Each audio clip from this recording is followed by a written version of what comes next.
To become officially recognized within the USA, a state must first have a constitution. Despite this universal requirement, the approach that each state takes in drafting its constitution has a unique and differing result that is found in the final document. Montana and Maine have similar populations, economies, and climates. They both border Canada and have reputations for being cold and mountainous. Those who call the states home are frequently characterized as being unique compared to their regions and America as a whole. Despite their commonalities, Maine is significantly more densely populated, with almost 6 times the people per square mile. Politically, Montana tends to be conservative and Republican. Meanwhile, Maine, while liberal, can take a more nuanced stance on certain issues, even electing one of the only independents, Senator Angus King, to represent them in Washington. Maine has a large coastline and robust infrastructure, allowing it to exploit its assets for commerce easily. Montana is large, expansive, landlocked, and far less developed, with few large urban population centers. Montana drafted their constitution hastily in 1899 in order to gain statehood. At the time, they borrowed heavily from their predecessors, such as Colorado and Pennsylvania. They also, like many states, took inspiration from the Constitution of the United States of America. In 1972, Montana adopted a new constitution. This constitution gave more power to individuals while also allowing the government to protect the commons more aggressively. This was a response to the corporations of the time frequently corrupting the government and the land, thereby tarnishing the environment for the average citizen. Maine adopted its constitution in 1820, making it one of the oldest constitutions still in use in the nation. To ensure they can modernize and adapt to the changing world, they have a strong precedent for amending their constitution. The First Amendment was instituted in 1834, 14 years after the formation of the state. Since then, they have ratified a total of 177 amendments, with the most recent being adopted in 2023. Montana is unique among many states, as its judicial branch does not have an intermediate appellate court. Instead, appeals at the district level are sent directly to their Supreme Court. Maine's judicial system reflects the U.S. Constitution and is thus similar to most states. Montana's legislative branch has 50 senators and 100 representatives. Under the state Congress, there are 3 divisions that act similarly to committees, but are permanent fixtures and nonpartisan. Maine has 35 senators and 151 representatives. Maine is unique among many states in the fact that the roles that would traditionally be appointees in the executive branch are actually members of their legislature, such as the Attorney General and their Secretary of State. The executive branch in Montana has 15 positions, 9 of which are directly elected by the population, with the rest being political appointees from the governor. The Maine executive branch has 12 positions, but 11 are appointees by the governor, with the governor themselves being the only person who the people elect. Maine, being significantly older, uses the term natural rights to define its liberties. Without referencing its later amendments, it borrows heavily from the American Constitution. Montana, utilizing a rather modern constitution, changes its terminology to inalienable rights. It also includes an individual's health and access to their needs as a fundamental right beyond what is identified within the American Constitution.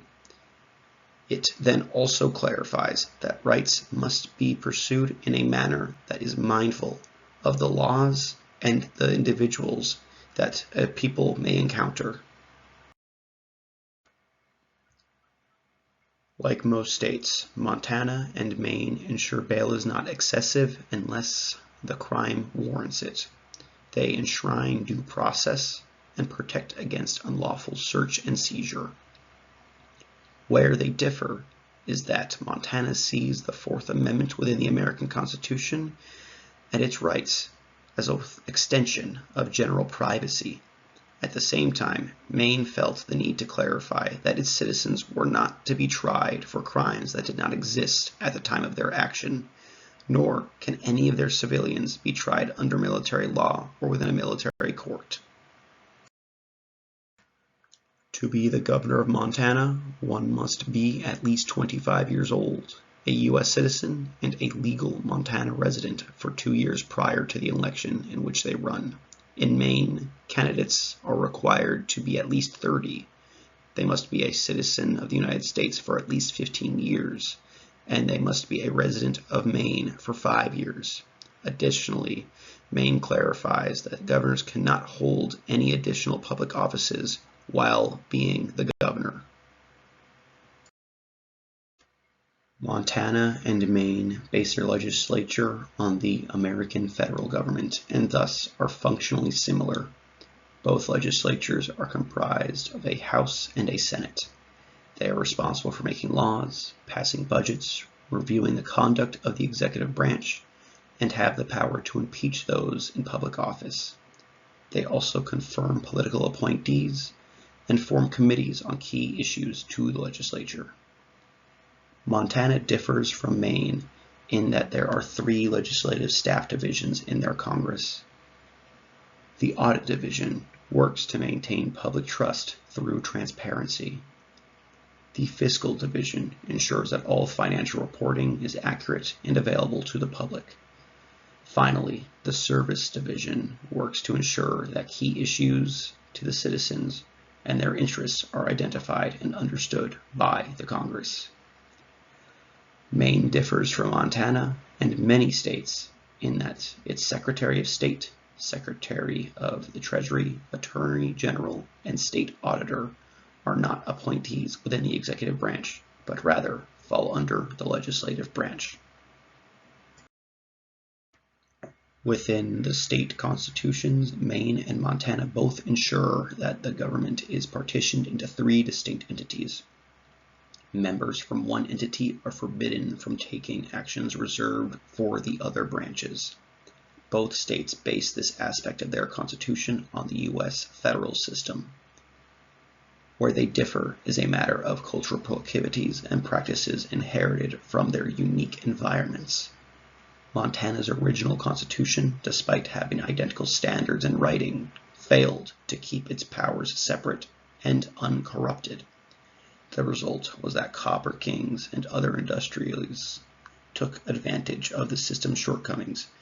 The current constitution requires that its population frequently vote to keep it in place, with transparency and individual liberties at the forefront of most laws and policies. The best example of an exception to this is when the government is allowed to step in to prevent a corporation from harming the population, or when a tragedy of commons incident seems to be occurring. With the state's power, it seeks to ensure that environments and communities remain livable and at the service of its citizens. Maine's constitution, seeing many commonalities across other U.S. states, became far more adaptable, eager to change to meet new challenges through its frequent willingness to adopt new amendments, occasionally multiple times in a single year. This has ensured that constitutional changes are encouraged and voted upon by the population, ideally continuing to serve those who call the state home.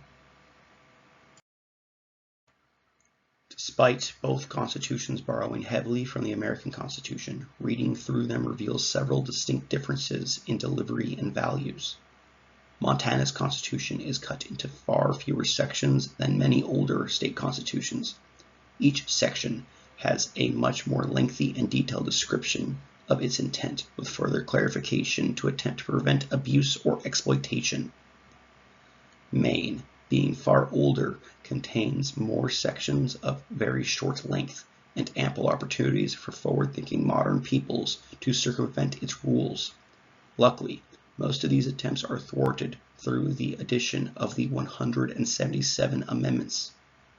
However, It is not a credit to the ease of access in their system that so many additional documents must be referenced before one can truly fathom and appreciate the nature of the state and its rules. Both Maine and Montana's constitutions were developed to meet the needs of their people in the ever-changing world. Both constitutions take countless lessons learned over time and implement them into their government. Due to their histories and cultures, each constitution ideally is created individually to best fit the people it was intended to serve.